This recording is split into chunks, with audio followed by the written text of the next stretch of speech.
Welcome to Backpage Blues Part 2. I'm still joined by Charlie the Hurricane Skillen, and it's time for my favourite part of the week. It's where we answer your questions. Should we make a start? Let's go. I'll start. I want to start because it's been a while. Go for it. If Mourinho was going to go, this question is asked by Latchy HD. If Mourinho was going to go, would you take Carlo Ancelotti back at Chelsea? Firstly, I don't want Mourinho to go. Fine. Secondly, I love Ancelotti like a brother. So, of course, we won the double under him. Of course, I would welcome him back into the bridge with open arms. He was a wonderful manager. I felt like he was harshly sacked. Yeah, very harshly sacked. One of the worst Chelsea decisions. It happened in the tunnel, I believe. Against Everton. Yeah, it was cool. very not cool. Very ungraceful. Yeah. Well, it really was. Yeah. But yeah, I would certainly. In fact, there's a bit of a managerial merry-go-round going on at the moment. Obviously, Sunderland are currently looking for a manager. Yeah. Liverpool are currently looking for a manager. There's a lot of good managers out of work as well. Ancelotti being one of them. Yeah. Liverpool, obviously, without a manager. I mean, Sunderland do very well to get Ancelotti. Liverpool have been without a manager for about 2 years, haven't they? yeah. Poor old Brendan. Jurgen Klopp will go to Liverpool. Do you think? Yeah, definitely. Oh, is that you? Yeah. It's pretty much nailed on. He's not going to be under the same restrictions Rodgers was. Rodgers didn't feel like Liverpool ever really wanted to challenge teams like Chelsea and City. They wanted to just kind of recycle young players. Jurgen Klopp is going to put a stop to all of that. So he's going to become a Kloppite? He is.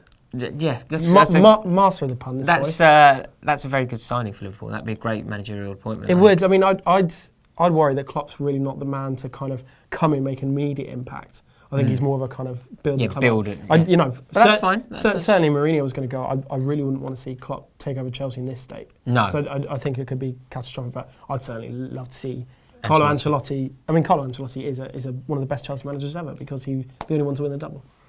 Right, yeah. I think, I'd agree with you. I'd love to see Ancelotti back. Moving on, our question is from Celenio10 off Twitter. How are you, mate? What areas and positions are we likely to strengthen in January, and who's been linked in those positions?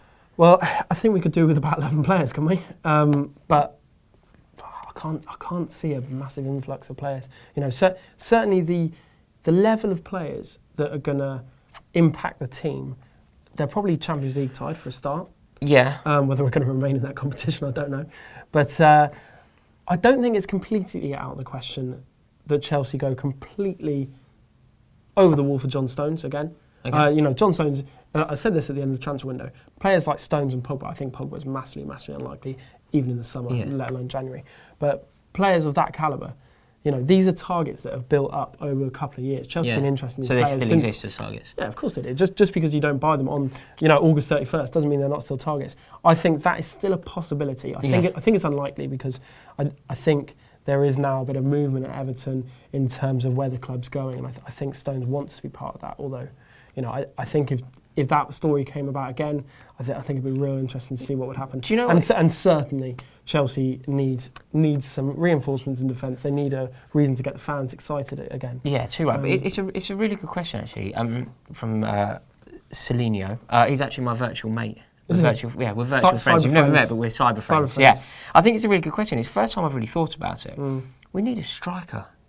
Yeah, we do. It's the first time it's just come into my head, but we need to sign a striker. I'd love to sign John Stones, but I don't think that he's going to want to leave Everton at that stage of the season. They're having a far better season than we are. Yeah, what's in it for him at the moment? I mean, but they are having a better season than him. I'd be quite surprised if Everton finish higher than Chelsea. I would as well, but just in January.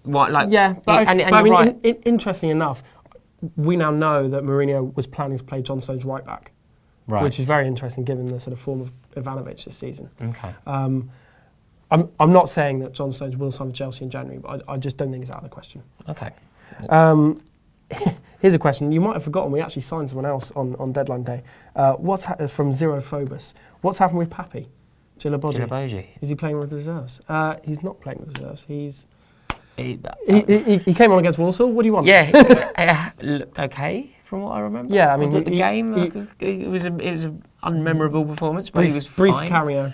Very brief cameo. I can't answer this. Embarrassingly, I don't have an answer for you. We haven't seen enough of him. No, we haven't seen him at all. Does Mourinho rate him? Was he a Mourinho signing? I don't think Mourinho had ever really heard of him. The thing is, we're conceding goals. We're conceding goals for fun at the moment. I think there's only a couple of teams who haven't scored a minimum of 2 goals against us. Only a couple, Arsenal being one.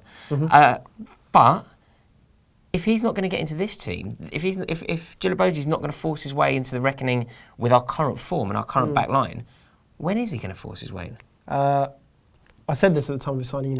I know I don't do Chelsea players down for just for the hell of it. And you're right, we haven't seen much of him. And interestingly, he is also able to play in defence and midfield, so that might be a way to go with it against some of the lesser teams.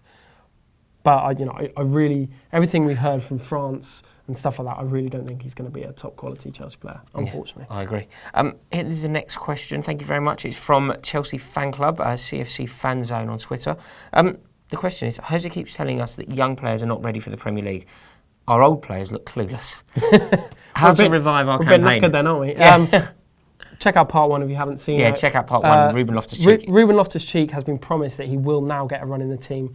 Mourinho's thinking is that there's less pressure on Chelsea because I don't you're not really expected to win. Then so it might, rather than have the pressure of being Matic or Fabregas or whoever, be a breath of fresh air into the team. I agree with that. A lot of other players he doesn't think are quite ready. People like Ole Aina, a right back, he doesn't think's ready. Even Traore, Kennedy, doesn't think they're ready to start playing 90 minutes the whole time. And I'd probably agree with him on that. Even Baba Rahman, he doesn't think has settled in well. And I'd like to see more of Kennedy. I'd agree with him on the other ones that we suggested there. But I think that Kennedy, I've seen enough in Kennedy. He got a goal against Walsall, didn't he? Yeah. To be fair, I think Kennedy's got a fair crack of the whip. He's come on in quite a few games. He started against Walsall. And he looked good. He looked good. He came on and played very well against Crystal Palace, I think. He did, but he came on in a very unfamiliar position. He did. Yeah, I would like to see Kennedy given more opportunities though. Right, next question is from Nicholas Papazoglu. He wants to know, is Eden Hazard the key piece to regaining our form? Great question, and the answer is undoubtedly yes. He is. If Eden Hazard plays well, Chelsea win the game. I think that's fair to say. Yeah, near enough. If he plays well, he scores, he creates goals. If Hazard has a good game, it's very unlikely that Chelsea will not come away with 3 points. Yeah. I'd be a lot less despondent about Chelsea than I currently am if Chelsea were playing pretty badly and nothing was quite working, but Eden Hazard was, the shining light of the team, doing everything himself. Hazard's been awful. Yes. He looks unfit. He looks an absolute shadow of the player he was last season. I mean, you've only got to look at Alexis Sanchez's performance against Manchester United to see what Hazard should be doing. Yeah. We were talking about Hazard in terms of Ronaldo and Messi last season. He's so far from that. Players like that grab their team by the scruff of the neck, drive forward, they make things better, they win games on their own. And I mean, I don't really think that's possible in the Premier League. No, you're right. But the hallmark of a great player is dragging your team to a victory that they perhaps don't deserve. Not scoring the 5th in a 5-0 rout. Exactly. No, I completely agree. Hazard has been one of the players that's come in for massive criticism from Mourinho, quite rightly, I think, in this case. I think he's been really poor, and I think, if he wants to become in that bracket that we've been talking about, then he probably more than anyone needs to really step up. Yeah. Do you think he's got it in him? Do you think he's got the minerals for the fight? He needs to certainly amend his mentality at the minute, I think. Talent-wise, absolutely no question that he has got that. Yeah. But yeah, I mean, he's been really poor. I agree. And we'll move on. I think it's going to be our last question. Saunders is giving me the universal sign to hurry up. But it's from our friends at the Football Republic. They're a wonderful YouTube account. Make sure you check them out. The Football Republic want to know, what ex-player would you want in the team now to shore up the defence and maybe a little bit of creativity up top? What former player would rejuvenate this current team? I'm going to pick 2. I'm going to be greedy. And I'm not going to pick a striker. I'm not going to pick a defender. I'm going to pick Michael Essien in midfield. Because Michael Essien, in his prime, was everything that we're not doing at the minute. He used to tackle, he used to pass, he used to drive the team forward, he used to bully players.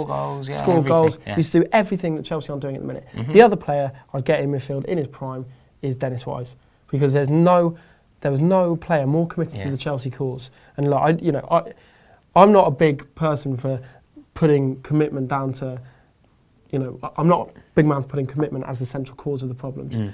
But those players do not look like they're playing for the fans. Wise was wonderful for team spirit. He was wonderful for team spirit. That I think it's always underrated. That was the team that we grew up with. And it was a very sort of difficult dressing room because you had French players, you had Italian players, you had other players. Glue, wasn't Wise was the glue. Wise got on with everyone. He really brought a team together. Yeah, and on the pitch as well, wonderfully committed and and good and very always underrated. What a good player he was. What a good football player he was. And, you know, he is Chelsea through and through, and I think that's what the current team is missing. I agree. Do you know, I think you've nailed it, actually, but just for the sake of it, if I were to pick one player that I think would turn this around, I think it would be Frank Lampard. I just think that... Even now? In Frank Lampard, yeah, perhaps. In Frank Lampard, what you have, when things aren't going well, you have a get-out-of-jail card, because he will pop up with a goal when you play badly and you don't deserve it, like Stoke at home that year. Like countless examples, but Stoke springs to mind. You don't deserve it, you're playing terribly, you haven't strung 3 passes together all game, suddenly bang, Frank Lampard scored and you've won the game 1-0. Yeah. So, yeah, that's a draw against Southampton with Frank Lampard in the team. Completely. And with Didier Drogba in the team as well, it's a victory. 5-1. So, thank you so much for watching, guys. Please comment below, let us know exactly what you think. And if you enjoyed this video, why not click the subscribe button? Go on to Champions. I have a question for you. Go on, what is it? It pains me to ask, but I'm going to have to do it. Mourinho out?